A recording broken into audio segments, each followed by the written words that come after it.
Halo, di episode Fakta dan Mitos kali ini, saya akan membahas Kodeks Gigas, yaitu kitab iblis yang keberadaannya menggembarkan dunia. Selamat menonton.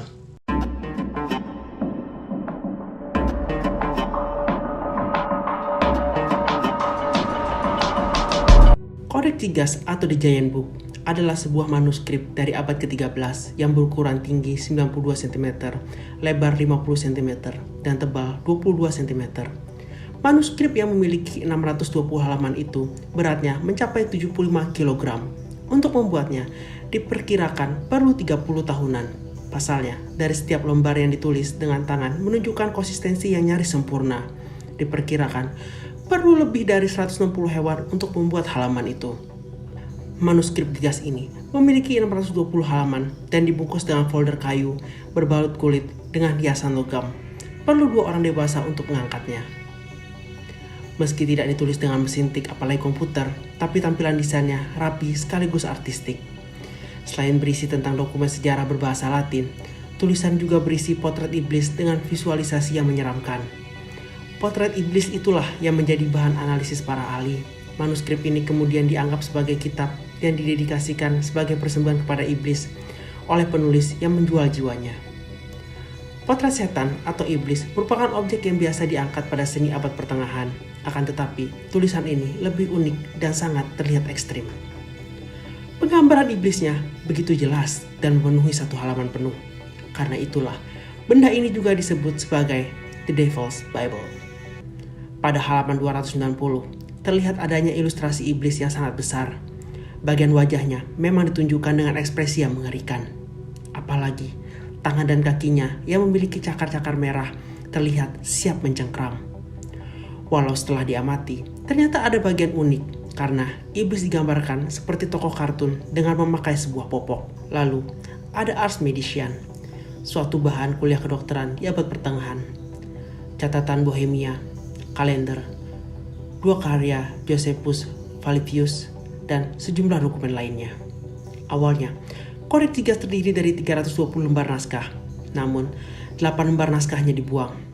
Tidak diketahui pelaku dan alasan dibuangnya 8 lembar naskah tersebut. Diduga, naskah yang dibuang berisi aturan-aturan. Misteri naskah ini tak cukup sampai di situ. Ada 1 halaman yang tersimpan jauh di dalam makam.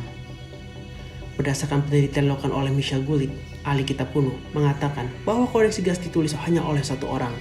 Setelah dianalisis lebih lanjut, penyelesaian seluruh kitab ini termasuk tulisan dan ilustrasinya kira-kira butuh waktu sekitar 30 tahunan. Konon, penulisnya benar-benar mendedikasikan hidupnya untuk penulisan naskah ini yang memuat segala bentuk pengetahuan yang dibutuhkan manusia. Tapi, ada cerita lain, bahwa penulisan naskahnya hanya 1 malam dengan bantuan Raja Iblis. Menurut legenda, penulis kodeks itu adalah seorang biarawan, Herman Inclusus di biara Benediktin, yang melanggar aturan biara dan dihukum dengan cara diikat di dinding dalam posisi berdiri seumur hidup. Biarawan ini memohon ampunan dari penghukum yang luar biasa kejam itu. Sebagai gantinya, ia berjanji untuk membuat sebuah buku yang akan memuliakan biara dan pengetahuan umat manusia selamanya. Dan ia berjanji menyelesaikannya hanya dalam 1 malam. Menjelang tengah malam, biarawan itu menjadi ragu apakah ia dapat menyelesaikannya sendiri. Kemudian, ia menjual jiwanya kepada iblis demi sebuah pertolongan. Iblis kemudian menyelesaikan manuskrip tersebut. Sebagai penghormatan kepada iblis yang membantunya, biarawan itu menambahkan gambar iblis ke dalam kodeks tersebut. Kitab ini termasuk Injil karena diawali dengan naskah Perjanjian Lama dan diakhiri oleh naskah Perjanjian Baru. Di dalamnya, terdapat pula sejarah kerajaan Bohemia karya Kormas dari Praha, Ceko. Yang membuat ilmuwan ngeri adalah keberadaan gambar setan di bagian dalam kitab itu. Karena hal itulah, orang-orang menyebut kitab itu sebagai kitab yang terkutuk atau Injil Setan. Naskah ini dibubuhi hiasan gambar dengan tinta berwarna merah, biru, kuning, hijau, dan emas. Huruf pertama dihias dengan bagus, sering melintang pada seluruh halaman. Kodeks ini mempunyai penampakan seragam karena bentuk tulisannya tidak berubah di sepanjang naskah, tanpa tanda-tanda penuaan, penyakit, atau perubahan emosi juru tulisnya.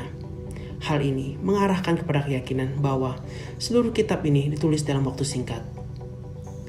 Kodeksi gas disimpan dalam perpustakaan biara di Brunov dari tahun 1477 hingga 1593. Kemudian, pada tahun 1594, manuskrip itu dibawa ke Praha dan menjadi bagian koleksi milik Kaisar Rudolf II.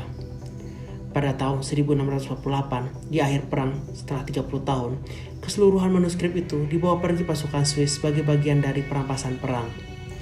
Dari tahun 1649 hingga tahun 2007, manuskrip itu disimpan di perpustakaan kerajaan di Swedia dan pada tahun 2009 dirawat di Perpustakaan Nasional Swedia yang terletak di Stockholm sebagai bagian dari pameran untuk umum. Bagaimana? Kamu percaya nggak kalau kitab ini ditulis sama iblis? Ya, fakta atau mitos sih. Demikian episode Fakta dan Mitos kali ini. Sampai berjumpa di episode Fakta dan Mitos lainnya. Jika kamu menyukai channel ini, tolong bantu subscribe, share video ini ke teman-temanmu, berikan like, komentar, dan jangan lupa untuk menyalakan tombol notifikasi. Sampai berjumpa di episode Fakta dan Mitos lainnya. Semoga bahagia yang dimudahkan hari ini. Sampai jumpa. Bye.